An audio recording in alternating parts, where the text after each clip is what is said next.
काय आहे ग? संविधान दिन आपण दररोज म्हणतो का शाळेत? हो ना, भारताचे संविधान. आता तुमच्या पुस्तकामध्ये हे भारताचे संविधान आहे, होय की? किती पानांचं आहे ग? किती पान आहेत त्यामध्ये? होय ना, एकच पान आहे. आणि त्यावरती काय लिहिलेलं आहे? उद्देशिका. बघा ना, आपण हे भारताचे संविधान जे म्हणतो ते आपल्या पुस्तकामध्ये फक्त एक पानांचं आहे. हा, आणि आता माझ्या हातात काय बघा, काय आहे हे?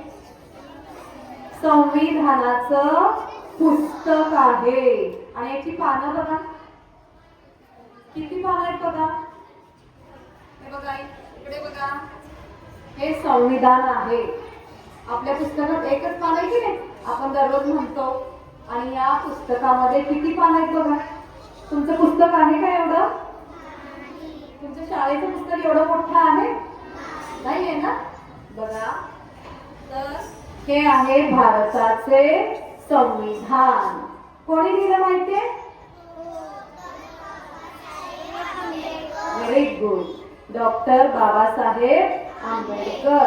आता संविधान म्हणजे नेमकं काय? बघा, या संविधानात काय असतं? गोष्टी असतात का? नाही. तर बघा, संविधान याचा अर्थ काय? तर एखाद्या देशाचं शासन कसं असावं, त्या देशातले नागरिकांचा हक्क, त्यांची कर्तव्य काय असावी, यांची एक नियमावली त्यामध्ये दिलेली असते. तसंच आपलं हे भारताचं संविधान आहे. आणि कोणी लिहिलेलं आहे? डॉक्टर बाबासाहेब आंबेडकर. आपला भारत देश कोणत्या साली स्वातंत्र्य मिळालं आपल्या भारत देशाला सांगा? किती? 15 ऑगस्ट 1947 रोजी आपल्या भारत देशाला स्वातंत्र्य मिळालं. त्याच्या आधी आपल्यावर कोणाची सत्ता होती सांगा? बरोबर की, इंग्रजांची सत्ता होती. त्यांचं शासन आपल्याकडे होतं. आणि मग आपल्या भारताला स्वातंत्र्य मिळाल्यानंतर आपल्या ह्या देशाची शासन व्यवस्था कशी असावी, आपल्या देशातल्या नागरिकांचे हक्क कोणते असावे, त्यांची कर्तव्य कोणती असावी, यासाठी हे डॉक्टर बाबासाहेब आंबेडकर यांनी हे संविधान तयार केलं. म्हणून त्यांना, आणि याला संविधानाला दुसरं नाव आहे भारतीय राज्यघटना.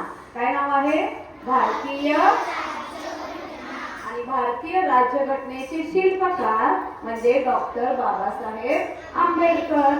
आणि हे संविधान तयार करण्यासाठी एक संविधान सभा स्थापन करण्यात आली. आणि त्या मसुदा समितीचे अध्यक्ष डॉक्टर बाबासाहेब आंबेडकर ते होते. मग हे जे पुस्तक तुम्हाला समोर दिसतंय संविधान, हे तयार करायला किती दिवस लागले असतील सांगा? बघून घ्यायचं नव्हतं ना? किती माहिती तुम्हाला? 2 वर्ष 11 महिने आणि 18 दिवस. आणि हे नुसतं बघून घ्यायचं नव्हतं, तर डॉक्टर बाबासाहेब आंबेडकर आणि त्यांचे जे त्या समितीतले सदस्य होते त्या सर्वांनी मिळून हे संविधान तयार केलं. खूप अभ्यास केला आणि खूप अभ्यासानंतर ही भारतीय राज्यघटना त्यांनी लिहिलेली आहे. आणि आजही आपल्या देशामध्ये या भारतीय राज्यघटनेनुसार शासन व्यवस्था काम करते. बघा, आणि हे मूळ जे पुस्तक होतं लिहिलेलं डॉक्टर बाबासाहेब आंबेडकर, तर यांचं जे पुस्तक होतं मूळ हाताने लिहिलेलं, तर त्यामध्ये एकूण पानं होती 251. किती पानं होती हाताने लिहिलेली? त्याला हस्तलिखित म्हणतात. हाताने लिहिलेली 251 पानं होती. आणि नंतर मूळ ज्यावेळी छापलं पुस्तक त्यावेळी ते 418 पानांचं पुस्तक झालं. आणि हे जे भारताचं जे आपलं संविधान आहे, हे आपल्या देशातलंच नव्हे तर जगातलं सर्वोच्च असं हस्तलिखित संविधान, खूप मोठं असं संविधान. पूर्ण जगभरामध्ये एवढं मोठं संविधान कोणत्याही देशाचं नाही. त्यामुळे आपल्या या संविधानाला जगातलं सर्वोच्च असं हस्तलिखित संविधान असं म्हटलं जातं. बघा, आणि आपण तुम्ही जे दररोज भारताचे संविधान म्हणता की नाही, त्यामध्ये मोठे मोठे शब्द आहेत की नाही. काय काय शब्द आहेत? सार्वभौमत्व, लोकशाही, धर्मनिरपेक्षता, हे शब्द म्हणताय ना. त्याचे अर्थ माहिती आहे तुम्हाला? नाही ना. तर बघा, सार्वभौमत्व याचा अर्थ काय? तर पूर्वी ज्यावेळी इंग्रजांची सत्ता होती त्यावेळी इंग्रजांचा राज्यकारभार चालायचा, होय की नाही. शासन व्यवस्था त्यांची होती. पण ज्यावेळी हे संविधान तयार केलं त्यावेळी त्या संविधानामध्ये आपल्या देशाला आपले स्वतःचे निर्णय आपला देश स्वतः घेऊ शकतो. बघा, धर्मनिरपेक्षता याचा अर्थ काय? तर आपल्या देशातले जे सर्व नागरिक आहेत तर त्या नागरिकांना कोणत्याही धर्माचे पालन आणि आचरण करण्याचं स्वातंत्र्य या संविधानाने दिलेलं आहे. लोकशाही, बघा आपल्याकडे लोकशाही आहे ना का राजेशाही आहे? लोकशाही, होय की नाही. तर लोकशाही याचा अर्थ काय? हॅलो, हा बघा, तर आपल्या देशातलं जे शासन आहे ते लोकांच्या इच्छेनुसार चालते आणि आपल्या या शासन व्यवस्थेचे जे प्रतिनिधी आहेत ते प्रतिनिधी निवडण्याचा अधिकार कोणाला आहे? आपल्याला आहे. बरोबर आहे ना. आणि गणराज्य याचा अर्थ काय? तर आपल्या देशातले जे राष्ट्रपती आहेत त्यांची सुद्धा निवड कशाने केली जाते? वंश परंपरेने होते का? नाही. ती सुद्धा निवड कशाने होते? निवडणुकीद्वारे केली जाते. आता न्याय, बघा त्यातला आणखी एक शब्द आहे काय? न्याय. न्याय याचा अर्थ काय?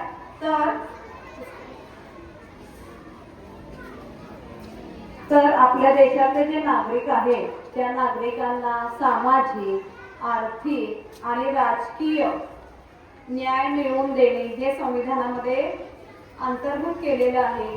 आणि आपल्याला प्रत्येक गोष्टीचं स्वातंत्र्य दिलेलं आहे संविधानात. आपल्याला विचाराचं स्वातंत्र्य आहे, अभिव्यक्त होण्याचं शासन आहे, परत श्रद्धा, उपासना यांचं सुद्धा स्वातंत्र्य दिले गेलेलं आहे. आणि समानता म्हणजे आपल्या देशातले जे सगळे नागरिक आहेत या सर्व नागरिकांना दर्जा आणि संधीची पूर्णतः समानता या संविधानाने आपल्याला दिलेली आहे. आणि मग आपलं कर्तव्य काय असणार आहे ग? काय कर्तव्य असणार आहे? तर आपण भारतीय आहोत ना, तर प्रत्येक भारतीयानं या संविधानाचा काय केला पाहिजे? आदर राखला पाहिजे. आणि त्या संविधानामध्ये जी मूल्ये दिलेली आहेत त्या मूल्यांचं पालन सुद्धा आपण केलं पाहिजे. करणार ना? समजली माहिती तुम्हाला? भारतीय राज्यघटनेचे शिल्पकार कोण? डॉक्टर बाबासाहेब आंबेडकर. आणि आपल्या जगातलं सर्वात मोठं हस्तलिखित संविधान म्हणजे कोणतं? आपलं भारताचं संविधान. जगात म्हटले की तुम्हाला पूर्ण सगळ्या देशात या पृथ्वीवर जेवढे देश आहेत त्या सगळ्या देशांमध्ये आपलं भारताचं जे संविधान आहे ते सगळ्यात मोठं हस्तलिखित संविधान आहे. आणि ते तयार करण्यासाठी 2 वर्ष 11 महिने 18 दिवस लागलेले आहेत. माहिती समजली का तुम्हाला?